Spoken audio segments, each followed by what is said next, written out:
যখন জল দূষিত হয়ে যায় তখন তাকে বারবার ছাঁকতে হয়।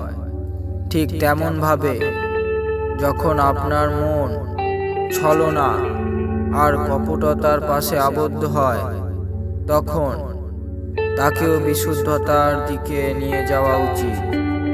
ক্রোধ, মোহ এবং লোভের মলিনতা থেকে মুক্ত করা উচিত, আর তখনই আত্মা পূর্ণরূপে প্রকাশিত হয় আর এর ফলে মোক্ষের পথ উন্মুক্ত হয়।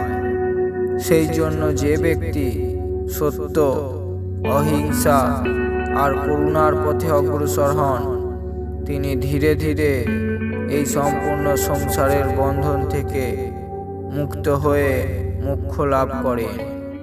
ও